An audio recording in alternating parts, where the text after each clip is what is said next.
In this video, I'm going to demonstrate how to make a screen print transfer on newsprint paper using your Speedball speed screen. So the materials you're going to need is you're going to need your Speedball speed screen, already burned and ready to go.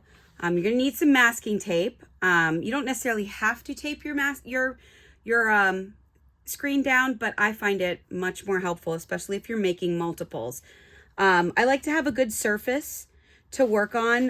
When I'm printing, I use one of these self-healing mats. I find it really helpful. You're going to need something to push the underglaze through the mesh. So you can use, again, a card or a rib, or you can actually use screen printing squeegees if you have them. I have a couple different ones here. I actually really like this one. I think it works really well. But I also will show you how to use just a regular card. You're going to need some newsprint paper. Just thin, cheap newsprint paper works best. Nothing high quality. You want it to be kind of thin. Maybe a little bit porous is kind of helpful. You can also do this on rice paper if you can find a good source for that. But I always just use this this very economically priced newsprint paper. And then you're going to need handy your water so that when you're finished printing, you can immediately submerge your speed screen into the water so that the glaze doesn't set. And then you're going to need some underglaze. And I love Speedball underglazes. In this case, instead of thickening up your underglaze like I would do normally with printing directly onto clay, you actually want your underglaze to be a little bit more liquidy. So I usually just stir it up and try to get it as liquidy as possible. That's what I'm looking for. Some people do add a transparent printmaking base that you can get that people use for actual regular screen printing to add to ink. And I've had success with that, but I've also found that I don't necessarily need it as long as it's a little bit more fluid for this process. Okay, so what I'm gonna do is first I'm going to tape my speed screen in place. So I've got this self-healing mat, and that kind of works as a good surface for me to work on. It's not as clean as it should be right now. But you know, you're seeing how I actually work, not how I, you know, fix everything up for perfection. So I'm going to just tape this screen up. Again, your emulsion side is going to be darker, so that's going to be down. We want to have the screen up and the emulsion down. And then I'm going to take a little bit of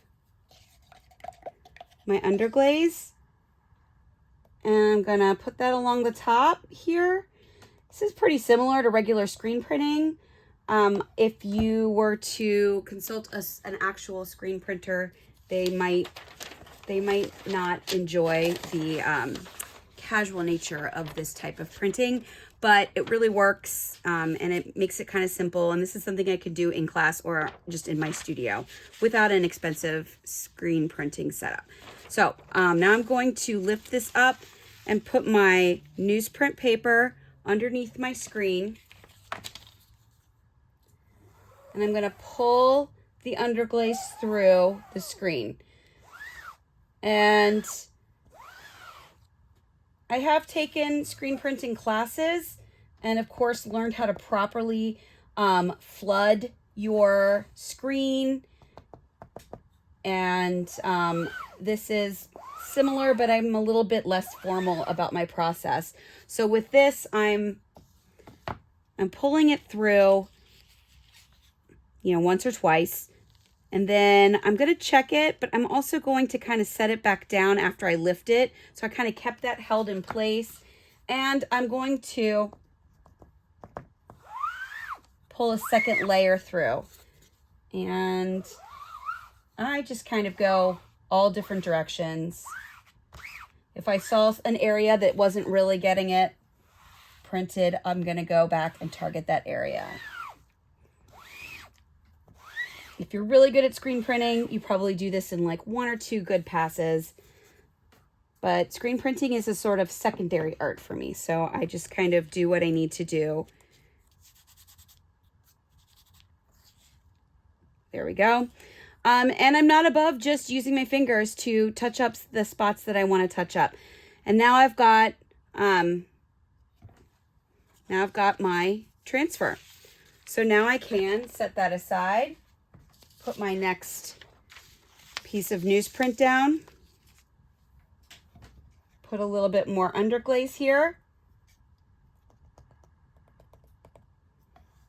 and go ahead and pull another print. So when I set this up, the nice thing about having it taped in place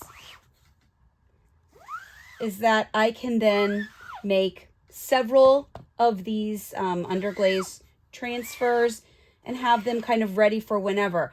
I don't have to necessarily use this right away, but I can set this aside, let it dry, and then in a few days or a month or however long, I can go back to this and use this screen print transfer.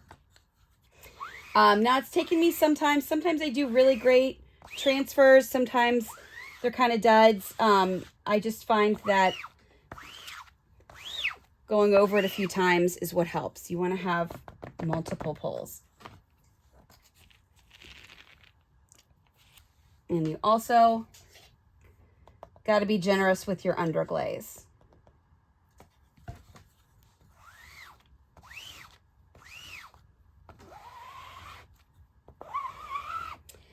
And that is pretty much it.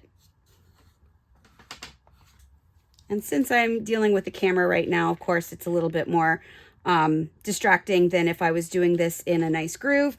But that's the gist of how to pull an underglaze transfer using a screen. And then I can still save all of my extra underglaze. So if you want to try this out, let me know how it goes.